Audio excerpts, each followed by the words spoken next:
देश ये कैसा बनाया आपने, लूट कर पैसा बनाया आपने। देखिए जलते दिए भी बुझ गए, अजब दीपक राग गाया आपने। तुम्हारी फाइलों में गांव का मौसम गुलाबी है, मगर ये आंकड़े झूठे हैं, ये दावा किताबी है। प्रधानमंत्री जी की सैकड़ों बार थपथपाई गई मेज के बीच अंतरिम बजट पेश किया गया और बड़े बड़े दावे किए गए। देश ये कैसा बनाया आपने, लूट कर पैसा बनाया आपने। देखिए जलते दिए भी बुझ गए, अजब दीपक राग गाया आपने। मैम, पूरा सदन अमृत काल के बजट की चर्चा कर रहा है, मैं तो गरीबों की रोटी और दाल के बजट की चर्चा करूंगा। तुम्हारी फाइलों में गांव का मौसम गुलाबी है, मगर ये आंकड़े झूठे हैं, ये दावा किताबी है। मैं इस बजट को अमीरों का अमीरों के लिए पेश किया गया बजट कहूंगा।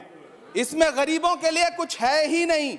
नौकरी मांगने वाले नौजवानों पर लाठियां बरसाने वालों, आपने इस बजट में युवाओं को क्या दिया?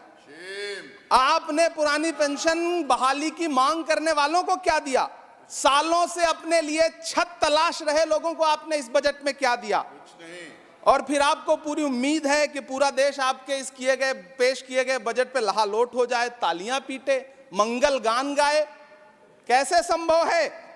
मैं सदन में खड़ा होकर के इस बजट पे चर्चा करते हुए कहना चाहता हूं कि इस बजट में फुटपाथ पर रहने वाले, छप्परों में रहने वाले, झुग्गियों में रहने वालों के लिए क्या है, उनके लिए क्या है? जो प्रधानमंत्री के किए गए वायदों की बाट जोह रहे हैं। हर साल फरवरी की खूबसूरत सुबह और सजी हुई संसद से बरसते हुए झूठे वायदों की जवाबदेही कौन तय करेगा? कौन बताएगा कि 2022 में प्रधानमंत्री जी जो सबको पक्का मकान देने वाला वायदा किए थे उसका क्या हुआ? लोगों के सरों पर छत देने वाले प्रधानमंत्री जी के जुमलों से अलग उन्हें यह क्यों नहीं दिखता कि राज्यों में बैठे हुए उनके नुमाइंदे लोगों के सरों की छतें उजाड़ रहे हैं? उत्तर प्रदेश हो, असम हो, जम्मू कश्मीर हो, मध्य प्रदेश हो, भाजपा शासित राज्यों के बुलडोजर न सिर्फ लोगों के घरों को उजाड़ रहे हैं, बल्कि कुचल रहे हैं लोकतंत्र को, संविधान को, अदालतों के मेयार को। मैम, मैं आंकड़ों की बाजीगरी से अलग हट करके इस बजट पर एक बात कहना चाहता हूं। आंकड़े तो ऐसे हैं इस बजट के, ये कह रहे हैं 4 करोड़, वित्त मंत्री जी 3 करोड़ कहती हैं, प्रधानमंत्री जी 4 करोड़ कहते हैं। पहले तो आप इस झूठ में ही आपस में ही सलट लीजिए कि 4 करोड़ सही है या 3 करोड़ सही है। मैं आंकड़े तो ऐसे हैं इस बजट के मैम कि जो सुने वो बस पथराई आंखें लेकर किंग कर्तव्य विमूढ़ हो जाए। लेकिन झील में पानी बरसता है हमारे देश में, झील में पानी बरसता है हमारे देश में, खेत पानी को तरसता है हमारे देश में, जिंदगी का हाल खस्ता है हमारे देश में, दूध महंगा खून सस्ता है हमारे देश में।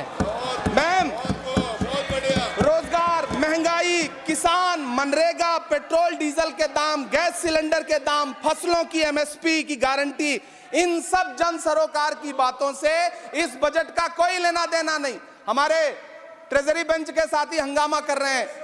मैं तो कहना चाहता हूं मैम, वो एक बार इनके एक नेता एक गांव में गए और उन्होंने गांव में कहा कि गांव वालों आओ, मैं तुम्हारी समस्याएं समाप्त करना चाहता हूं।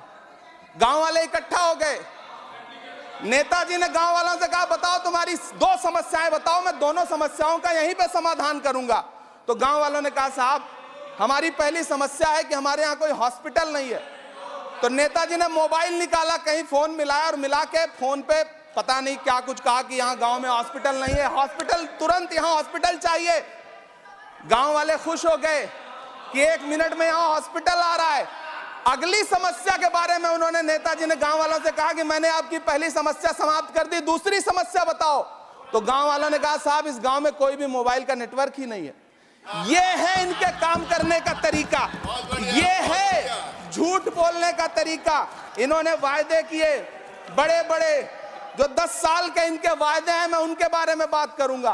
वायदों से ज्यादा इनके नारों पे बात करूंगा। पहला नारा था बहुत हुई महंगाई की मार, अब की बार मोदी सरकार। आइए इस नारे की समीक्षा करते हैं। पेट्रोल, डीजल, गैस, ये तो बड़ी बड़ी बातें हैं। आटा, चावल, दूध, दही, पनीर, छाछ, सब चीज पे जीएसटी। अरे ये फिल्में टैक्स फ्री करने वाले लोग कफन तक पर जीएसटी लगा रहे हैं और ये गरीबों की बात करते हैं।